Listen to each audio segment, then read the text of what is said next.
ቪዲዮና በፎቶ አስደግፈን ወደ እናንተ የምናደርሰው ዛሬ የጀነራል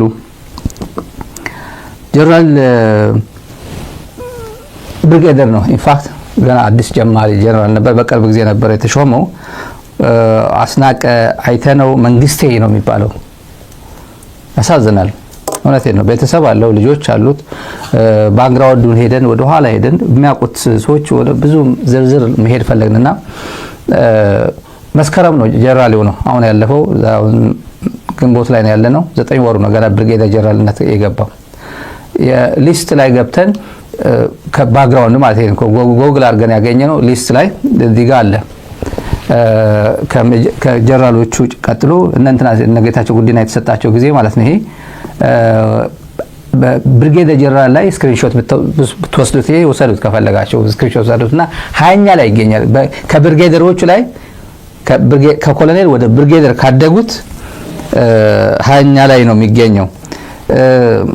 አሳዛኝ፣ በጣም እጅግ አሳዛኝ አሟሟቱ ከባድ ነው። መከላከያ እንዴት አድርጎ ለቤተሰብ እንደሚናገር ራሱ ነው የሚያውቀው። እዚህ ላይ ተመልካቾች በብርጌደር ጀነራል ማዕረግ ያሉት ኮሎኔል አስናቀ አይተነው መንግስቴ ይላል፣ 20ኛ ይላል። ቀጥሎ ኮሎኔል የሸጥላ ተስፋዬ ደመቀ፣ ኮሎኔል መልካሙ ቶማ በየነ፣ ኮሎኔል ፈይሳ አየለ ገብረስ፣ ኮሎኔል ጀማል ከድር በዳሳ ይላል 24ኛ። እና ከኮሎኔል ወደ ብርጌደር ካለፉት እነሱ እሱ 20ኛ ላይ ይገኝ ነበር። ይሄ ሰውዬ ማለት ነው። ትላንት በተጠና መልኩ ይሄ ጀነራል ብርጌደር ጀነራል አስናቀ አይተነው በትግራይ ጦርነት ጊዜ ብርጌድ አዛዥም ነበር። በ33ኛ ስር አንድ ሬጂመንት አዛዥ ነበር። ከዛው እያደገ አክቹአሊ 2020 ትግራይ ጦርነት ሲጀመር 33ኛ አዛዥ ሆኖ መጥቶ ነበር አሉ። 33ኛ አዛዥ ነበር። አሁን ያው አድጎ ተመንድጎ በተለይ ብርጌደር ጀነራል ከሆነ በኋላ የማዕከላዊ እዝ ምክትል አዛዥ ሆኖ ነበር ትላንት የተገደለው። ምክትል አዛዥ ነበር ከዘውድ ሊስትሮ ጀነራል ዘውድ ሊስትሮ የሚባለው የብአዴን ታጋዩ ድሮ የሱ ምክትል ሆኖ ነበር ሲሰራ የነበረው። ዘውድ ሊስትሮ ጅማ ነው ሄድኳርተሩ። ከዛ ይሄን ደግሞ ወደ ነቀምት አድርጎ 2 ሬጂመንቶችን ምናምን እዛ እንደ በጣም ብዙ ኦፕሬሽን ሲሰራ የነበረ አንድ ሬጂመንት ሙሉ አጃቢ ይዞ ሲንቀሳቀስ ነው ትላንት የተገኘው። ሙሉ አጃቢ ሙሉ ሬጂመንት። እና እንዴት ነው የተገኘው መረጃው ብለን ከፋኖ ኃይሎች ያሰባሰብ ነው። ከነቀምት ከተማ ወለጋ ነቀምት ከተማ ወደ ጊዳ አያና የሚባል ኮንቮይ የተሽከርካሪዎች በግሩፕ ማለት ነው። ኮንቮይ በወታደራዊ ቋንቋ 8 ተሽከርካሪዎች ሰውየውን አጅበው ሌሊት ሲሄዱ ሌሊት ነው የነበረ እና አንድ ሙሉ ሬጂመንት አጃቢ ይዞ ነበር ሲሄድ የነበረው። ሙሉ ሬጂመንቱን 8 ተሽከርካሪ ይዞ የቡድን መሳሪያ ምናምን የታጠቀ ነው። በደም ኦርጋናይዝድ የሆነ የቡድን መሳሪያ ዞ 23 ምናምን ጭምር ያለበት ነው። ታጅቦ እየሄደ መንገድ ላይ አንድ ክፍለ ጦር የፋኖ ኃይሎች አንድ ክፍለ ጦር መንገድ ላይ ጠብቆ እየወጡ እንደሆነ መረጃ ነበራቸው። ሙሉ መረጃ እንቅስቃሴ መሆኑ ሊወጣ መሆኑ መረጃ ስለደረሳቸው አሁን ቀላል ነው መረጃ በፋኖ አካባቢ የመከላከያ መረጃ ለማግኘት በጣም ቀላል ነው። እና ሲንቀሳቀስ አግኝተውት ሙሉ ጥቃት ፈጸሙበት በሬጂመንቱ ላይ ሙሉ። እና ይሄ ድሮ ነው በእኛ ሸኔ እናጠፋለን ፋኖ እናጠፋለን ብሎ ሲጎርር ነው ያኔ። ይሄ መጋቢት ነው የዛሬ 2 ወር ሲጎርር ነበር እንደምታዩ ዜናው ላይ። አሁን የዛሬ 2 ወር ማለት ነው። እና ሰውየው መጀመሪያ ያደረጉት ነው የሰማነው። በጣም 8 ኮንቮይ በተከታታይ የሚሄዱ 8 ተሽከርካሪዎች ስላለ ሞስት ላይክሊ ጀነራሉ የት አካባቢ ነው የሚሆነው የትኛው መኪና ላይ ይሆን ይችላል ብሎ ለሱ በሚመጥ መንከር የጀነራል መኪና የቱ አካባቢ ይሆናል ብሎ የመጀመሪያ መቱት። እሱ አጋጣሚ መቱት በአርፒጂ ነው የመቱት። በአርፒጂ መኪና መጀመሪያ እሱ ነው የገለበጡት። አጋጣሚ ሆኖ እሱን አገኙት። ከ8ቱ መኪና ለይተው መኪናው ሲመቱ አገኙት። ሙሉ ወዲያው ነው ያረፈው። ሶሻል ሚዲያ ላይ ማለት ዛሬ ያው ስላሴ ቀብር ስነ ስርዓት ፈጽሟል። የብልጽግና አፈቀላጤዎች ካድሬዎች ምናምን የፋኖ ገደልን ፋኖ ምናምን አደረግን ሲሉ ወዲያው ያለው ነው ውሸት ጨመር ሲጽፉ እናያቸዋለን። ሬድዋን ሁሴን ጽፎ በግሩፕ ተጽፎ ለጥፍ ተብሎ የሚለጠፍላቸው አሉ። ያ የማን ነው ይሄ ሴታሴቱ ማን ነው ይሄ ስዊዘርላንድ ነዋሪ ነኝ ምናምን የሚለው ማነው ወይዘሮ ይሁን አቶ ሆነ የማይታወቅ ልጅ በእነሱ ፌስቡካቸው አከራይቶ የመከላከያ የውሸት መረጃ ጭምር የሚለቅ ነው። ተመልከቷቸው። አሁን የፋኖ አክቲቪስቶች ነን የሚሉት በፍጹም ይሄን ሰለብሬት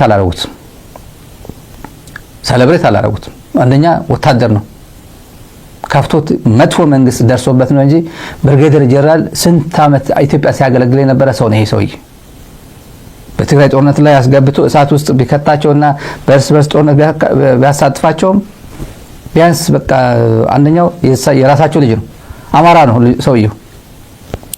ጀነራል አስናቀ አይተነው መንግስቴ አማራ ነው፣ በትውልድ አማራ ነው። የተገደለው ደግሞ በአማራ ነው፣ በፋኖ ነው። በማን ምክንያት? በአብይ አህመድ ምክንያት፣ በብልጽግና ምክንያት፣ ባገኘው ተሻገር በምናምን ምክንያት አይደለም። በአንድ ሰው አብይ ብቻ ምክንያት ነው እንጂ አረጋ ከበደን ማንም አኪዝ ማድረግ አይቻልም። እዚህ ላይ ሁሉም ራሳቸው ማደሪያ የሌላቸው ናቸው እነዚህ። እና የፋኖ አክቲቪስቶች ሚዲያዎችም ስታይ ማንም አላደን አልተደሰተ፣ የሆነ ለየት ያለ ፈንጠዚያ ውስጥ አልገቡ፣ ኩራት አላላቸው። እንደዚህ ያደረግነው የሚል ዜና አለ በሙሉ። እንዲያው በቃ ሬስት ኢን ፒስ እያሉ ነው ሶሻል ሚዲያ ላይ እንትን ያደረጉት። ከዚህ ጀነራል ጀርባ የስንት ሀገር ይሄ ምን ማለት ነው? አንድ ሀገር ብርጌደር ጀነራል ለማድረስ ስንት ኢኮኖሚ ስንት ገንዘብ ነው እንትን መዋለ ንዋይ የምታጠፋው? ስንት ዓመት ነው የሚፈጅባት አንድ ብርጌደር ለማድረስ? አንድ ወታደር ብርጌደር ጋር ለመድረስ ሁሉም አይደርስም እኮ። ብርጌደር ጋር ሳይደርስ የሚደርሱ እኮ ጥቂቶች ናቸው እኮ፣ የታደሉ ናቸው ብርጌደር ጀነራል የሚገቡ። ይሄ እንዳይ ፋኖች ምንድነው ያደረጉት? አንደኛ አስከሬኑ መንግስት እንዲወስደው ፈቀዱ። የነገሩን ነው። እዛው ነው ያገኙት። ከፈለጉ መውሰድ ይችሉ ነበር፣ ከፈለጉ እዛው መቅበር ይችሉ ነበር። ሌላው እዛው እንደተቀበረ ማለት ነው። ከአንድ ሬጂመንት የፋኖ 3 ብቻ ነው የማረኩት። ሌሊት ስለነበረ ለመማረክም እድል አልነበራቸው። ከባድ ነበር ነው የተባለው። ምንም መታየት አይቻልም፣ ጨለማ ነው። 3 ብቻ ነው በህይወት የማረክናቸው ነው ያሉት። አንድም የቀረ የለም። አንድ ሬጂመንት ሙሉ እና መታወቂያው አይታችሁ መቼ ሶሻል ሚዲያ ላይ አይታችሁታል። ፋይዳ ጭምር የፋይዳ መታወቂያ የሚባል ፋይዳ የደም ኦ ፕላስ ኦ ማይነስ ቢ ፕላስ ኤ ፕላስ ይሄ የደም ታይፕ ጭምር ያለበት እዛው ይታያል። መታወቂያው ቁጥሩ ይታያል። የካቲት 10 ነው የተወለደው 1966 ዓመተ ምህረት የተወለደ ሙሉ አይተው መታወቂያ ምናምን ይታያል እዛ ላይ። ማስተባበል አይችልም። ዛሬ ቀብር ስለ ስርዓት ሲፈጽም ምን ብሎ ዜና ለቤተሰብ እንደሚናገር በኢትዮጵያ ቴሌቪዥን አያስነግርም። ጀነራል ሞተብኝ ብሎ በፋና ቴሌቪዥን አያስነግርም። ብልጽግና ጸጥ ነው ያለው። እንግዲህ በግዳጅ ላይ ብሎ እንኳን ዜና ማሰራት አልፈለግም። ለምን? ፋኖ እንዴት አቅም አላተም? ፋኖ እኮ የላትም። እንደው አንዳንዶቹ አሁን ፋርሴ ብላችሁ የሚሉት ሻዕቢያ እኮ በዛ ገብቶ ነው የመጣው። ሻዕቢያ ነው እንጂ ፋኖ እንዴት ሊገድል ይችላል? ጀነራላችን ሊያገኘው አይችልም ይላል። ሻዕቢያ ነው ይላሉ እነሱ። ነቀምት ጊዳ አያና ላይ መረጃ ደርሶ ምን አጠናቅሮ በዚህ አካባቢ የት ቦታ እንጠብቃቸው፣ ስትራቴጂክ ቦታ የት እንጠብቃቸው ብሎ አምቡሽ የተደረገ ሰው በደፈጣ ነው የተገኘው። ፊት ለፊትም አይደለም፣ በደፈጣ ነው። ለይተው የትኛውን መኪና እንምታ ተባብለው ነው መኪናውን የመቱት። ብልጽግና ማወቅ አለበት ስለዚህ ጉዳይ። ጀነራል ነው እያጣች ያለችው ሀገሪቷ። ምን አይነት ጦርነት ውስጥ ነው ከፋኖ ጋር? ይሄ ሸለፈታው ነው፣ ፋኖ ነው። በቁጥር 10 ናቸው። እንትን መንጠሪያ ያላቸው እንደሚዳቋ ከዛም ከቀበሌ ወደ ቀበሌ እንደሚዳቋ ነው የሚናጥሩት እያለ የአማራ ክልል ጸጥታና ቢሮ ኃላፊ ዶክተር ማሪሸት የሚባል ሲቀልድ ነው የምናየው አይደለ? ሀገሪቷ ግን ሪያሊቲ ግን ጀነራል እያጣች ነው። ዶክተር አምባቸው ከባዕዴን ከፍተኛ ባለስልጣናት ከራሱ ጓደኞች በዛ ሰዓት የነበሩ የላከልን ነው።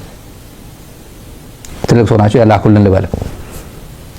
አምባቸው ለሞት የዳረገችው ንግግር እቺ ነች። ለተመልካቾች አድርስልናል።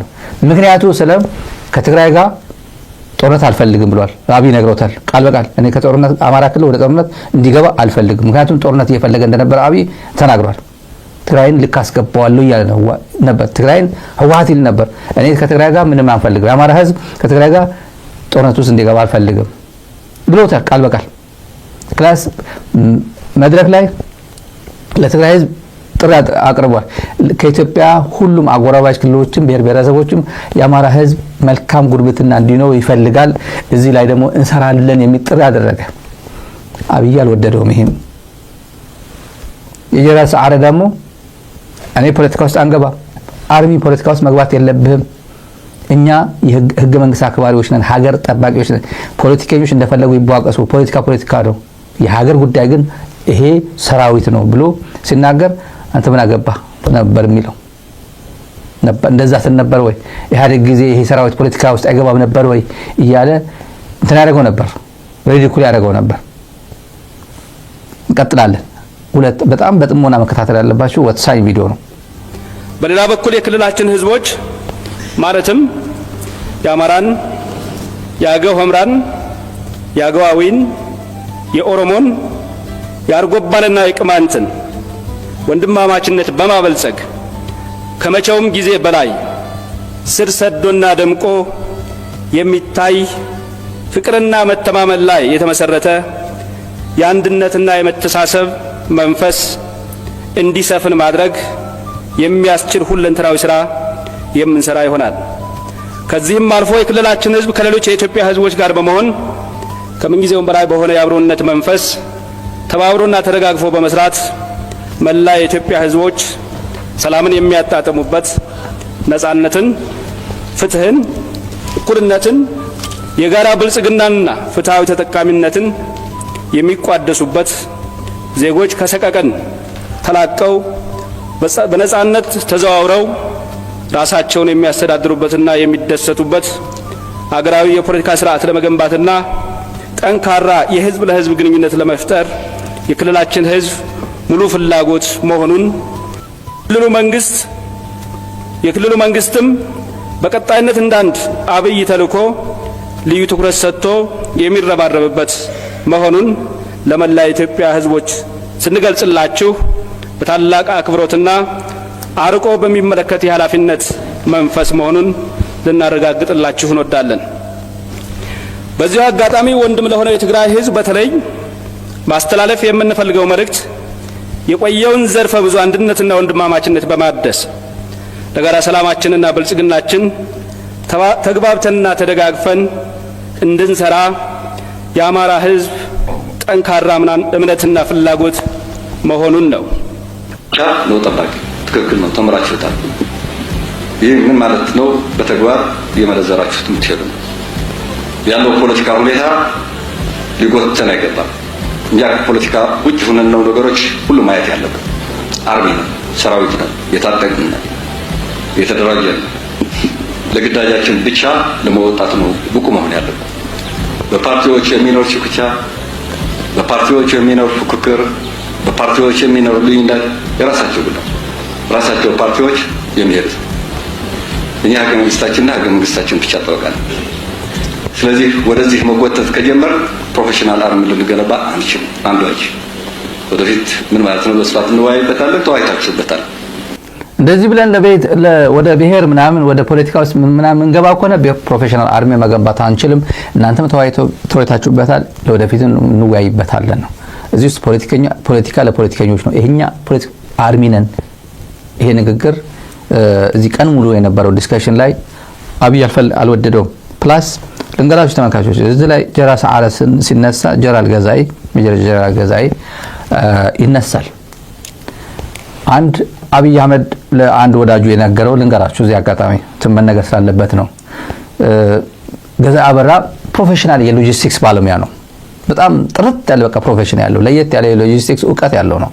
በኢንተርናሽናል ፒስ ኪፒንግ ኮርፖሬሽን የሎጂስቲክስ ሳፖርት የተለያዩ ኮርሶችን ወስዷል እና በአውሮፓ በኔቶ ስታንዳርድ በምናምን ስታንዳርድ የሚሰሩ የሎጂስቲክስ ሚሊተሪ ሎጂስቲክስ እንትን ማስተባበር ነው የሚችል።